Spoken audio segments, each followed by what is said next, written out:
जगत में प्रत्येक व्यक्ति को किसी ना किसी प्रकार की निर्बलता अवश्य होती है। जैसे कोई बहुत तेजी से दौड़ नहीं पाता तो कोई अधिक भार नहीं उठा पाता, कोई असाध्य रोग से पीड़ित रहता है तो कोई पढ़े हुए पाठों को स्मरण में नहीं रख पाता। ऐसे अनेकों उदाहरण और भी हैं।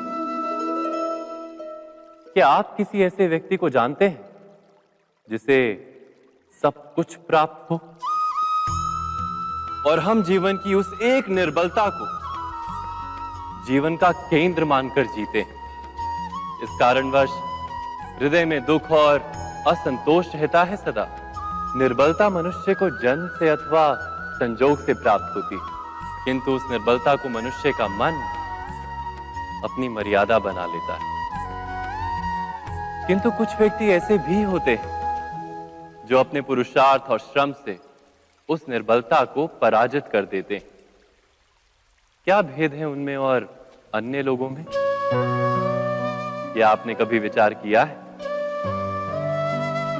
सरल सा उत्तर है इसका।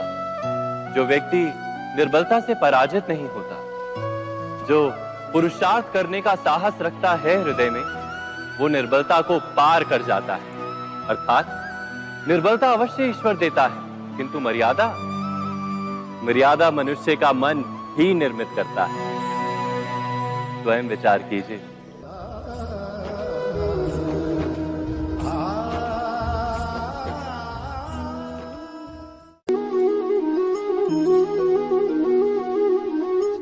भविष्य का दूसरा नाम है संघर्ष। हृदय में आज इच्छा होती है और यदि पूर्ण नहीं हो पाती तो हृदय भविष्य की योजना बनाता है। भविष्य में इच्छा पूर्ण होगी ऐसी कल्पना करता रहता है, किंतु जीवन ना तो भविष्य में है ना अतीत में। जीवन तो इस क्षण का नाम, अर्थात इस क्षण का अनुभव ही जीवन का अनुभव। पर हम ये जानते हुए भी इतना सा सत्य समझ नहीं पाते। या तो हम बीते हुए समय के स्मरणों को घेर कर बैठे रहते हैं, या फिर आने वाले समय के लिए हम योजनाएं बनाते रहते हैं और जीवन जीवन बीत जाता है। एक सत्य यदि हम हृदय में उतार लें कि ना हम भविष्य देख सकते हैं, ना ही भविष्य निर्मित कर सकते हैं, हम तो केवल धैर्य और साहस के साथ भविष्य को आलिंगन दे सकते हैं, स्वागत कर सकते हैं भविष्य का। तो क्या जीवन का हर पल जीवन से नहीं भर जाएगा? स्वयं विचार कीजिए।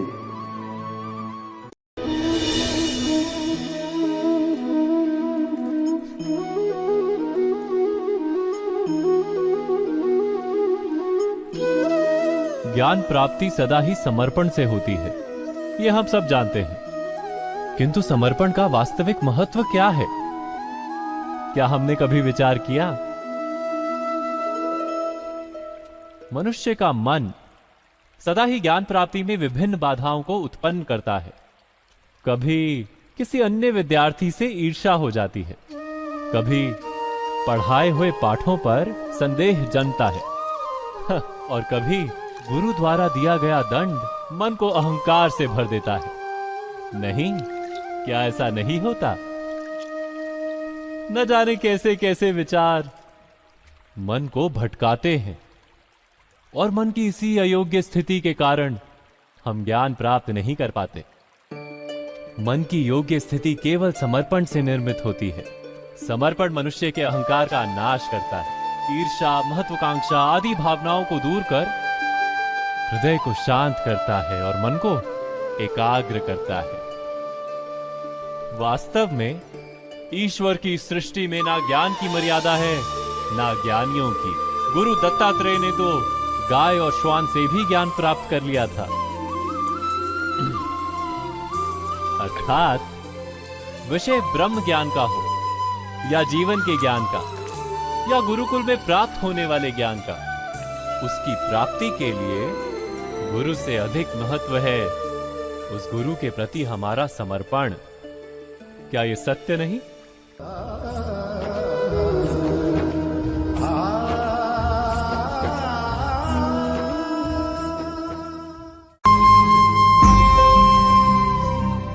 प्रत्येक मनुष्य के जीवन में ऐसा क्षण अवश्य आता है जब सारे स्वप्न, सारी आशाएं, सारे दृश्य ध्वस्त हो जाते हैं। जीवन के सारे आयोजन ही बिखर जाते हैं। एक और धर्म होता है और दूसरी ओर सुख। इसी को धर्म संकट कहते हैं। जब धर्म का वहन ही संकट हो और धर्म का त्याग ही सुख हो।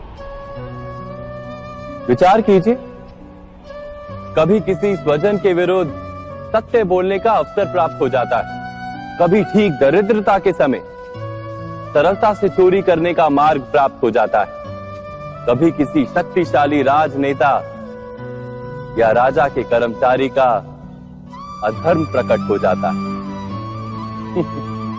सबके जीवन में ऐसी घटना बनती ही रहती है। अधिकतर लोग ऐसे किसी क्षण को धर्म संकट के रूप में जान ही नहीं पाते। हमें किसी प्रकार के संघर्ष का अनुभव ही नहीं होता। सहजता से सुख की ओर खींचे चले जाते हैं, जैसे मक्खी गुड़ की ओर खींची चली जाती। वास्तव में धर्म संकट का क्षण ईश्वर के निकट जाने का क्षण होता है। यदि हम संघर्षों से भयभीत ना हो, सुख की ओर आकर्षित ना हो, अपने धर्म पर दृढ़ रहे, तो ईश्वर का साक्षात्कार दूर नहीं।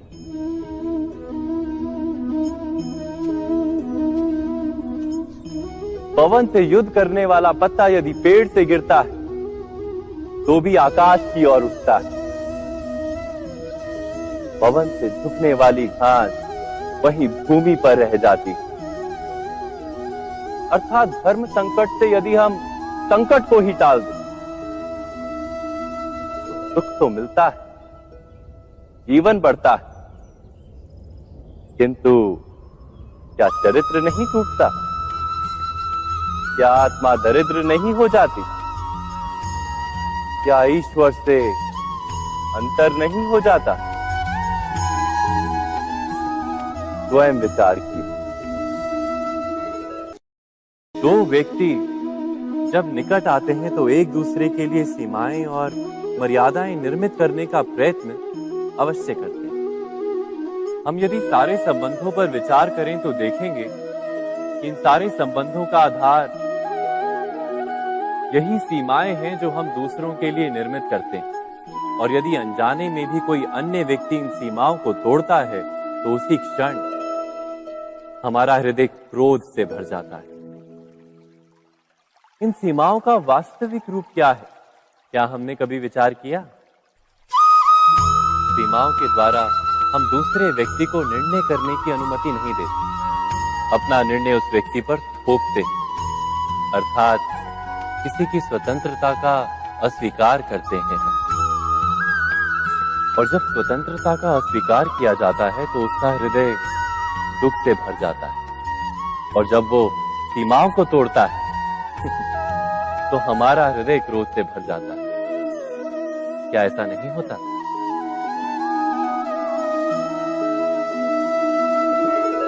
पर यदि एक दूसरे की स्वतंत्रता का सम्मान किया जाए तो किसी मर्यादाओं या सीमाओं की आवश्यकता ही नहीं होती।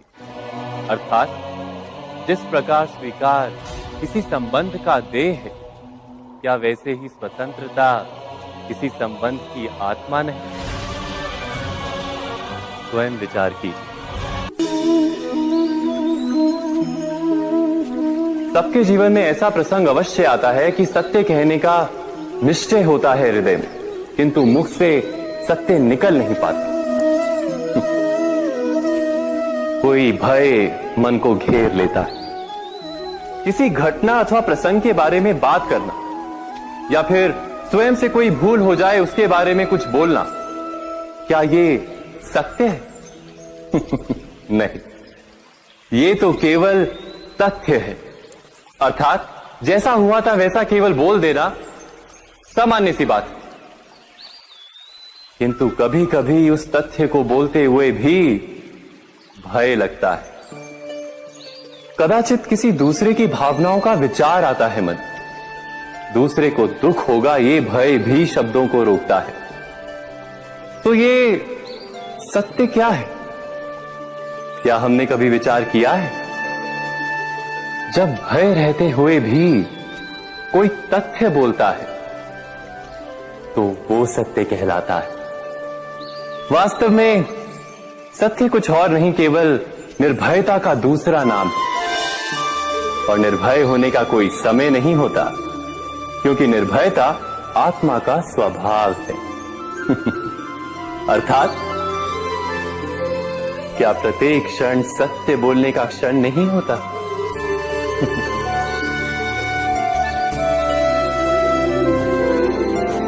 स्वयं विचार कीजिए।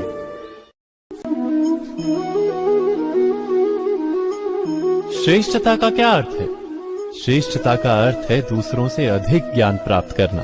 अर्थात मूल्य इस बात का नहीं कि स्वयं कितना ज्ञान प्राप्त किया, मूल्य इस बात का है कि प्राप्त किया हुआ ज्ञान अन्य लोगों से कितना अधिक है। अर्थात श्रेष्ठता की इच्छा ज्ञान प्राप्ति को भी एक स्पर्धा बना देती है। और स्पर्धा में विजय अंतिम कब होती है?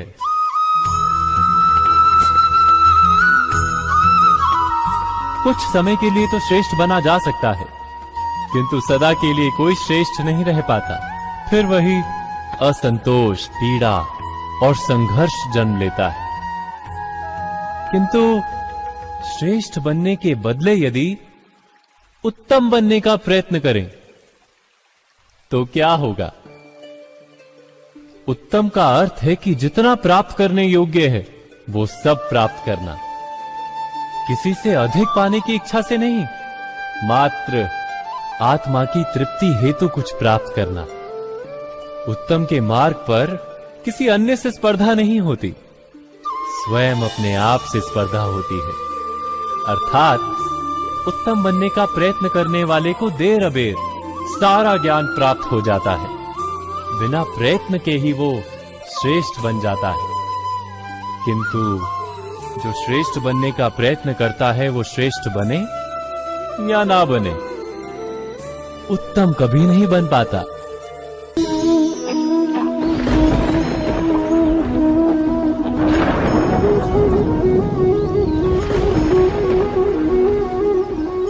सपनों और पूर्वाभासों के आधार पर हम भविष्य के सुख दुख की कल्पना करते हैं। भविष्य के दुख का कारण दूर करने के लिए हम आज योजना बनाते हैं। किंतु कल के संकट को आज निर्मूल करने से हमें लाभ मिलता है या हानि पहुंचती है? ये प्रश्न हम कभी नहीं करते। सत्य तो ये है कि संकट और उसका निवारण साथ जन से, व्यक्ति के लिए भी और सृष्टि के लिए भी। नहीं, आप अपने भूतकाल का स्मरण कीजिए, इतिहास को देखिए। आप तुरंत ही ये जान पाएंगे कि जब जब संकट आता है तब तब उसका निवारण करने वाली शक्ति भी जन्म लेती है।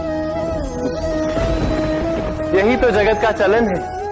वस्तुतः संकट ही शक्ति के जन्म का कारण है। प्रत्येक व्यक्ति जब संकट से निकलता है तो एक पद आगे बढ़ा होता है, अधिक चमकता है, आत्मविश्वास से अधिक भरा होता है, न केवल अपने लिए अपितु विश्व के लिए भी।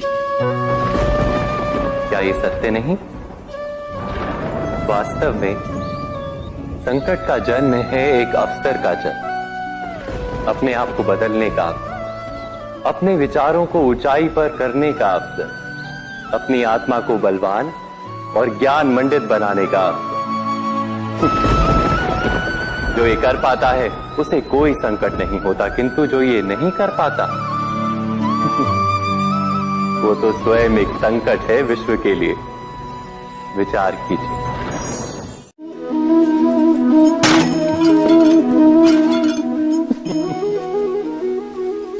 कभी कभी कोई घटना मनुष्य के जीवन की सारी योजनाओं को तोड़ देती और मनुष्य उस आघात को अपने जीवन का केंद्र मान लेता।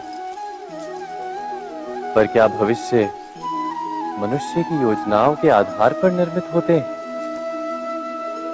नहीं। जिस प्रकार किसी ऊंचे पर्वत पर सर्वप्रथम चढ़ने वाला उस पर्वत की तलाई में बैठकर जो योजना बनाता है, क्या वही योजना उसे उस पर्वत की चोटी तक पहुंचाती है? नहीं। वास्तव में वो जैसे जैसे ऊपर चढ़ता है वैसे वैसे उसे नई नई चुनौतियां, नई नई विडंबनाएं, नए नए अवरोध मिलते हैं। प्रत्येक पद पर वो अपने अगले पद का निर्णय करता है। प्रत्येक पद पर उसे अपनी योजनाओं को बदलना पड़ता है। कहीं पुरानी योजना उसे खाई में ना ढकेल दे। वो पर्वत को अपने योग्य नहीं बना पाता, केवल स्वयं को पर्वत के योग्य बना सकता है। क्या जीवन के साथ भी ऐसा ही नहीं? जब मनुष्य जीवन में किसी एक चुनौती को, एक अवरोध को अपने जीवन का केंद्र मान लेता है, अपने जीवन की गति को ही रोक देता है, तो वो अपने जीवन में सफल नहीं बन पाता और ना ही सुख और शांति प्राप्त कर पाता। अर्थात जीवन को अपने योग्य बनाने के बदले स्वयं अपने को जीवन के योग्य बनाना ही सफलता और सुख का एकमात्र मार्ग नहीं। स्वयं विचार कीजिए।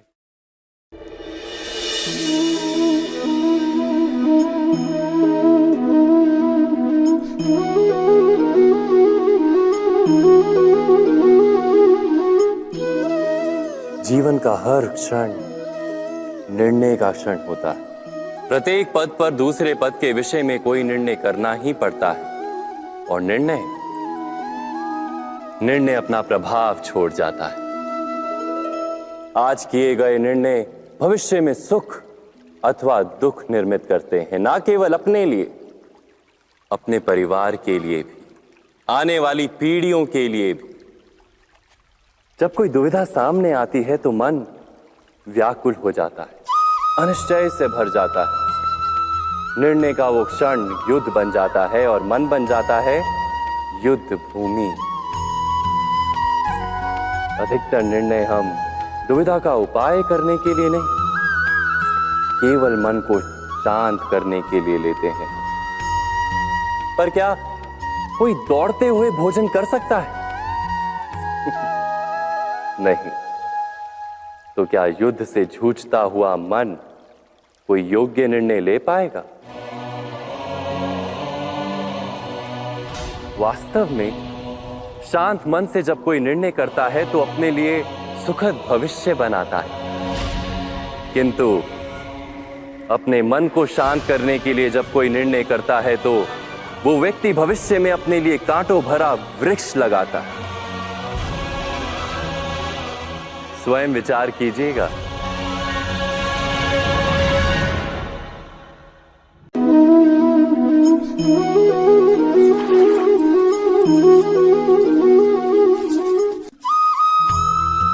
जीवन में आने वाले संघर्षों के लिए जब मनुष्य स्वयं को योग्य नहीं मानता, जब उसे अपने ही बल पर विश्वास नहीं रहता, तब वो सद्गुणों को त्याग कर दुर्गुणों को अपनाता है।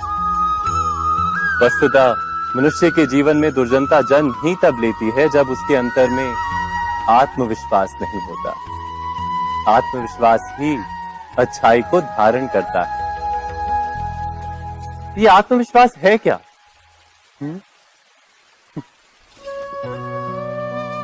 जब मनुष्य ये मानता है कि जीवन का संघर्ष उसे दुर्बल बनाता है, तो उसे अपने ऊपर विश्वास नहीं रहता।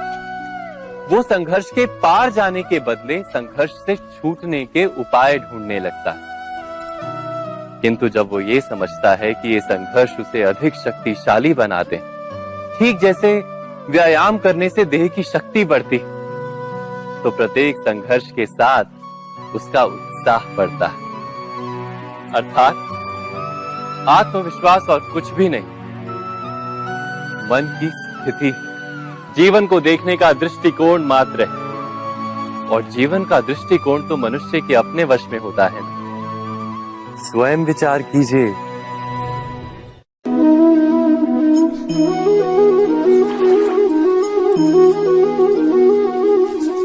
पिता सदा ही अपने संतान के सुख की कामना करते, उनके भविष्य की चिंता करते रहते। इसी कारणवश सदा ही अपने संतानों के भविष्य का मार्ग स्वयं निश्चित करने का प्रयत्न करते रहते। जिस मार्ग पर पिता स्वयं चला है, जिस मार्ग के कंकर पत्थर को स्वयं देखा है, मार्ग की छाया, मार्ग की धूप को स्वयं जाना है, उसी मार्ग पर उसका पुत्र भी चले, यही इच्छा रहती है हर पिता की। निस्संदेह उत्तम भावना है ये, किंतु 3 प्रश्नों के ऊपर विचार करना हम भूल ही जाते हैं। कौन से प्रश्न? प्रथम प्रश्न, क्या समय के साथ प्रत्येक मार्ग बदल नहीं जाते? क्या समय सदा ही नई चुनौतियों को लेकर नहीं आता? तो फिर बीते हुए समय के अनुभव नई पीढ़ी को किस प्रकार लाभ दे सकते हैं? दूसरा प्रश्न, क्या प्रत्येक संतान अपने माता पिता की छवि होता है? हाँ, संतानों को संस्कार तो अवश्य माता पिता देते हैं, किंतु भीतर की क्षमता तो ईश्वर देते हैं। तो जिस मार्ग पर पिता को सफलता मिली है, विश्वास है कि उसी मार्ग पर उसकी संतानों को भी सफलता और सुख प्राप्त होगा। तीसरा प्रश्न, क्या जीवन के संघर्ष और चुनौतियां लाभकारी नहीं होती? क्या प्रत्येक नया प्रश्न एक नए उत्तर का द्वार नहीं खोलता? तो फिर संतानों को नए नए प्रश्नों, संघर्षों और चुनौतियों से दूर रखना, ये उनके लिए लाभ करना कहलाएगा या हानि पहुंचाना? अर्थात जिस प्रकार संतान के भविष्य का निर्माण करने के बदले उसके चरित्र का निर्माण करना श्रेष्ठ है, वैसे संतानों के जीवन का मार्ग निश्चित करने के बदले उन्हें नए संघर्षों के साथ जूझने के लिए मनोबल व ज्ञान देना अधिक लाभदायक नहीं होगा? स्वयं विचार कीजिए।